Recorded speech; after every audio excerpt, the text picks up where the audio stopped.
Today I would like to invite you to have a conversation about control and consider that those who are free cannot be controlled. If you are free, you cannot be controlled. That's it, period. Very often, people complain that someone who are close to them, loved one, are very controlling. Let's look at it together. The subject came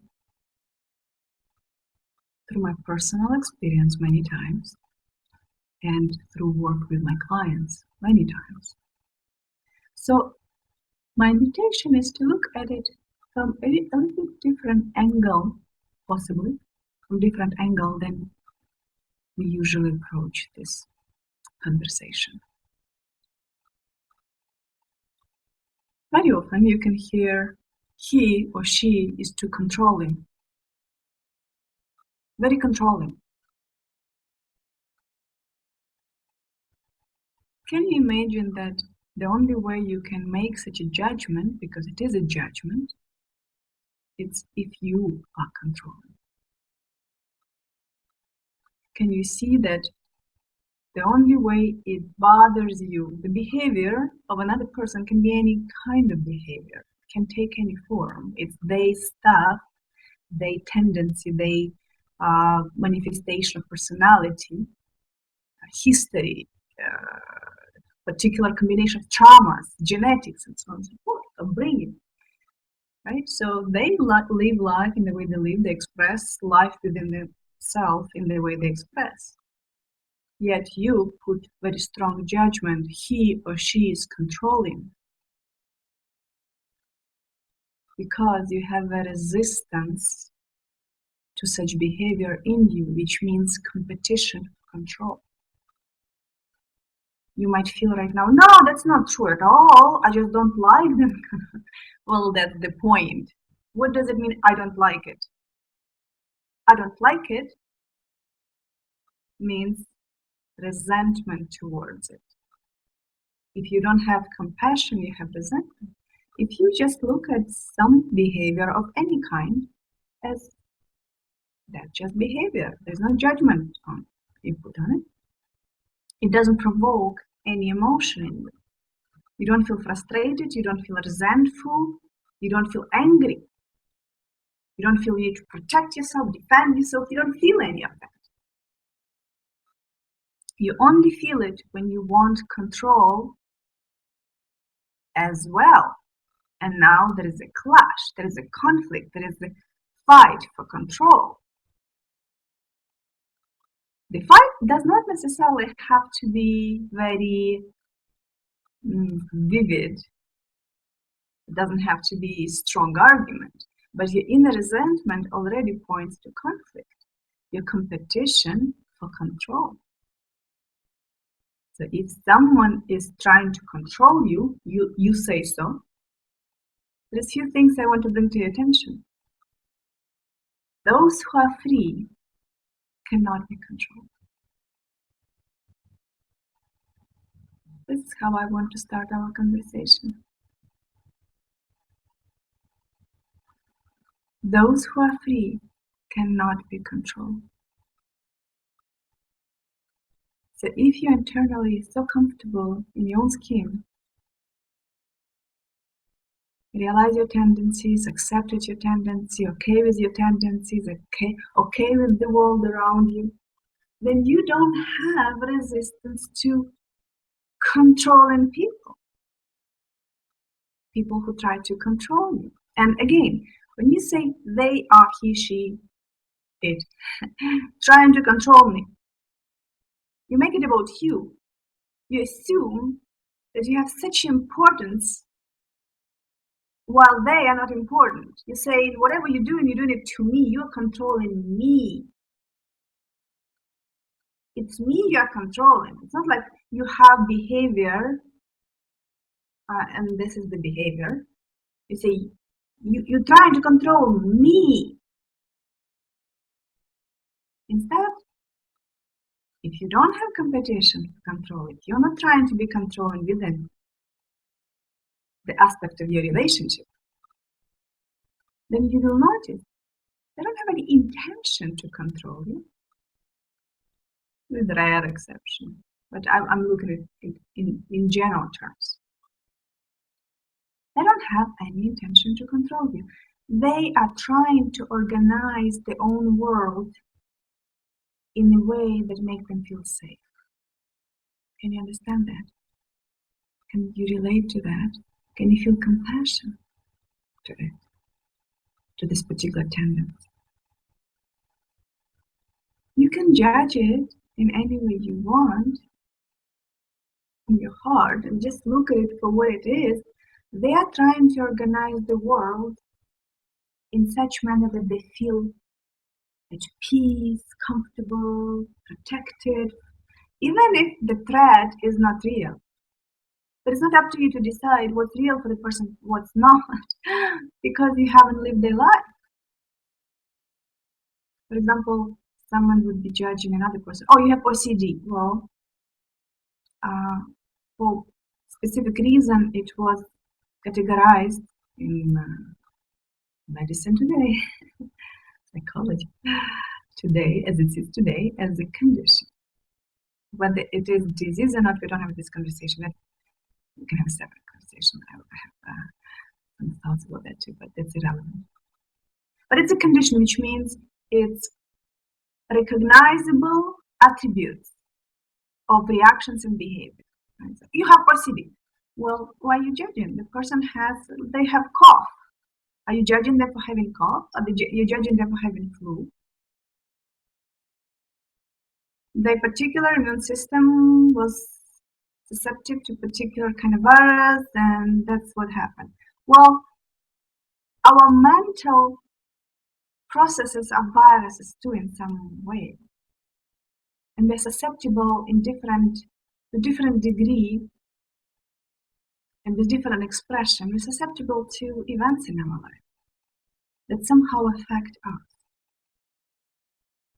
So if someone wants the home clean, for example, and they ask you, please don't make it dirty, don't keep it dirty, don't throw things around, you would say, you controlling me, because you make it about you. But if you have compassion and turn it away from yourself and looking at the need of another person, well, they feel, for example, it can be so many different expressions of it and reasons, but for example, they simply feel that their life chaotic and they want their own nest, their own home to be a space for peace and order. Yes, we can again discuss what order means, why you need order. Yes, we can do all of it.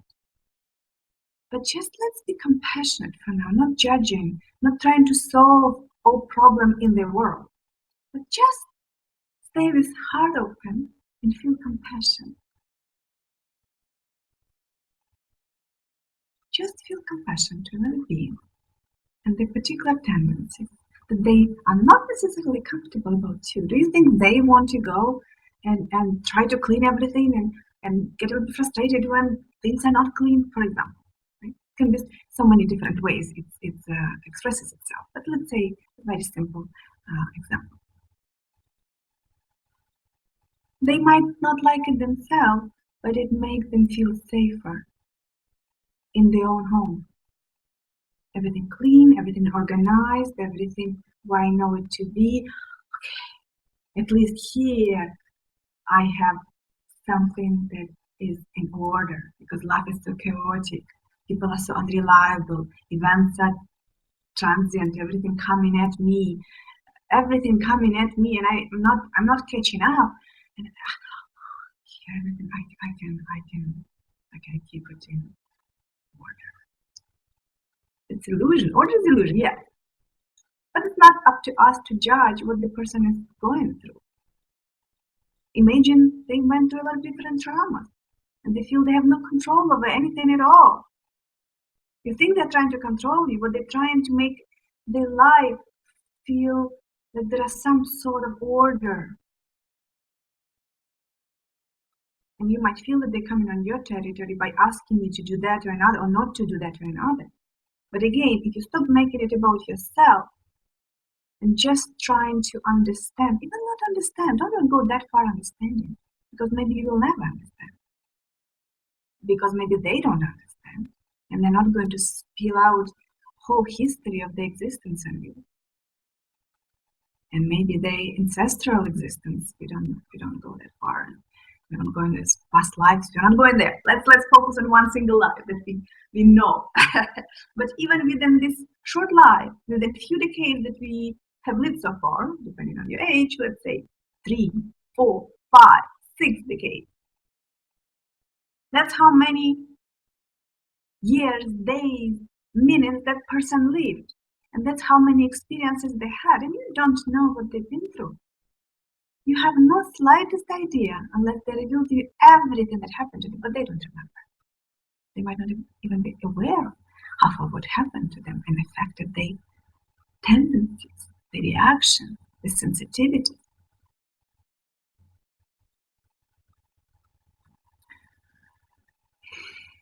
I hope you hear me. I hope you're not coming in resistance to what I'm saying with, oh, what kind of that and that is.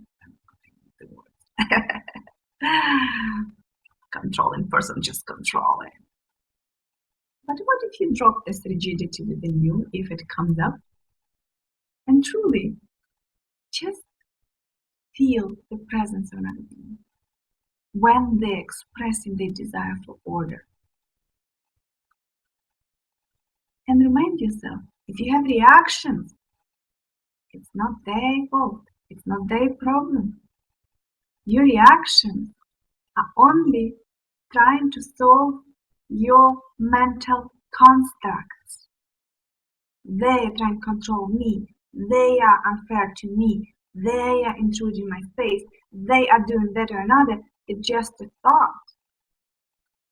And you are trying to solve the problem that doesn't exist because you're trying to solve a thought.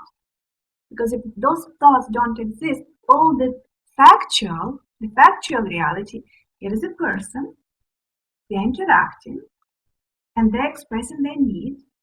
It's their request for love that coming in this form. They don't want your socks to be in the middle of the room. Why would you judge that it's unreasonable? I'm not saying it's reasonable to ask you to change your behavior. But why would you think it's not reasonable? And it doesn't matter what it's about. It's not about cleaning the room. I'm just using something that is so simple. Just so simple and so mundane that it's easy to relate. But you can take it to any degree, to any level. If someone tries to control your thinking, like, oh, they're trying to control how I think. Well, it's not about you again. Why are you making it about you? What if the way how you think affects the way you behave and it affects them? Maybe you are needy all the time. So they try to help you to see and think about the world a little bit differently. So you don't drive them crazy, demanding attention all the time in different ways.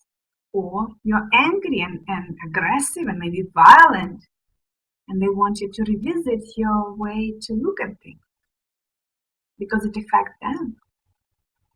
And they ask you for their safety in whatever form it comes.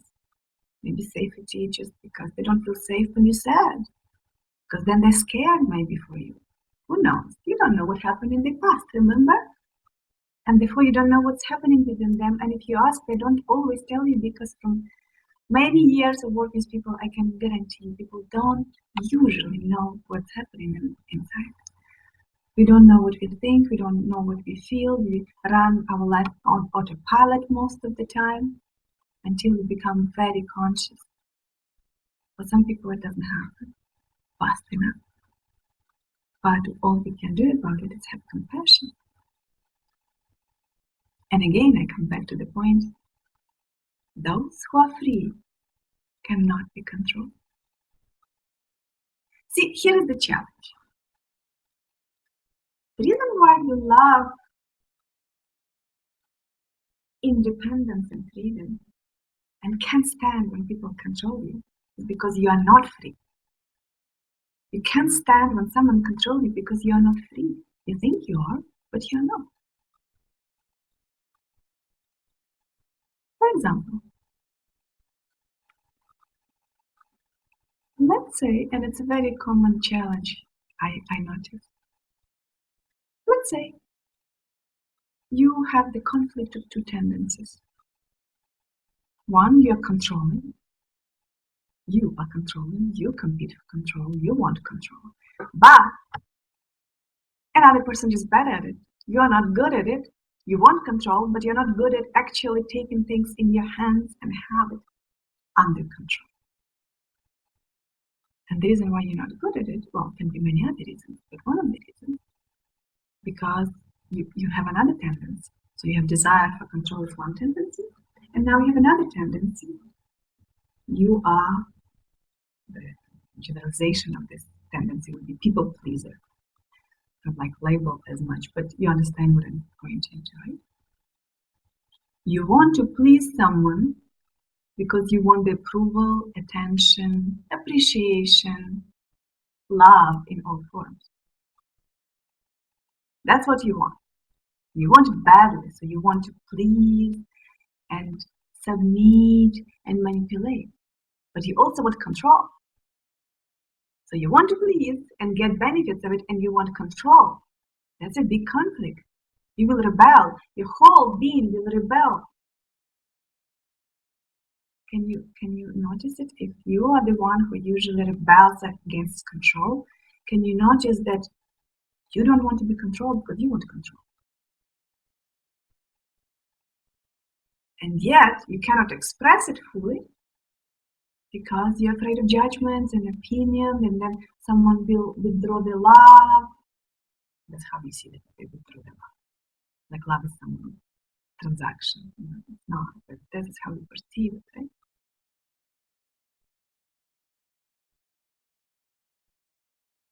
Can you see that? Can you allow yourself to accept that some of it is true? Because if you are free, nothing bothers you. Nothing bothers you. It's a path of Zen, Tao, right? Someone has tendency and they express their tendency, and you don't have any reaction to it. It's just happening. It's not in relation to you happening, it's just happening. It's happening. What does it have to do with you unless you make it so, unless you make it about yourself?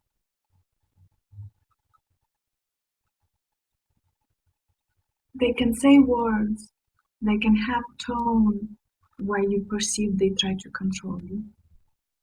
Well, if you just see it for this is their tendency, but it's a being in front of you that you care about, then that's it. Your reaction ends right there. You're at peace. And you can say, let's say, for example, your wife goes so ballistic about something and try to change your behavior about something. You have different choices. And they're all very peaceful, non-violent choices. You can say, honey, I don't want to do it right now. And she can try to persuade you why it's important to. And if it makes sense, you just do it.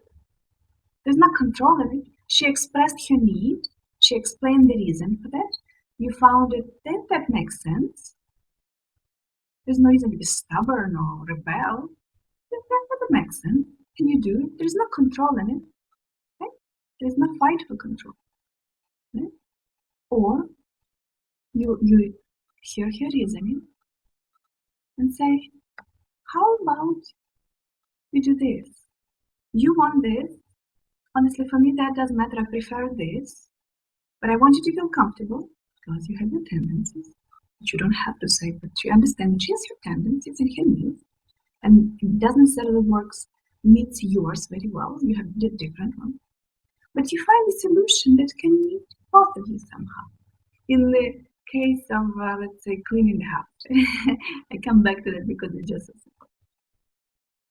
Then, honestly, I don't care about it to be as clean as you like it to be, so we have few choices. You can clean it because you want it to clean. I don't care, but you can clean it. Or I'll hire someone who will do it.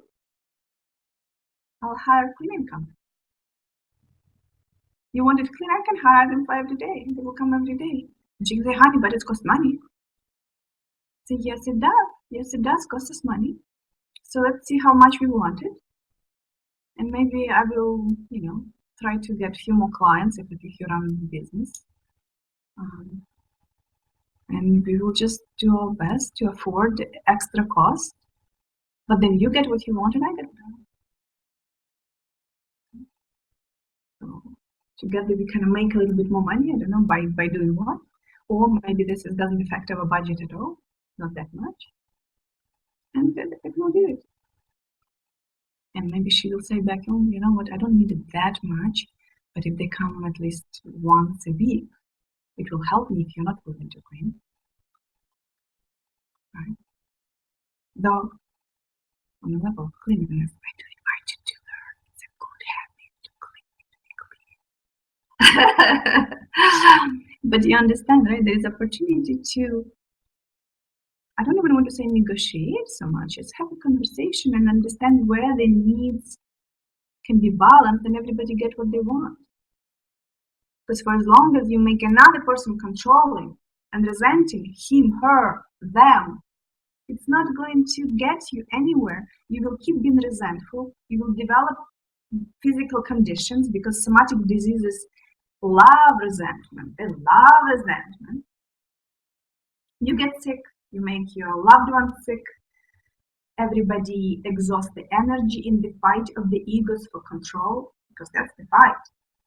Unless you understand there is nobody trying to control you, they're trying to live their own life in the way how it makes them feel safer in this world. If you understand that, you'll be much happier and more compassionate, because judging someone is not any better than being controlled. It's just another judgment.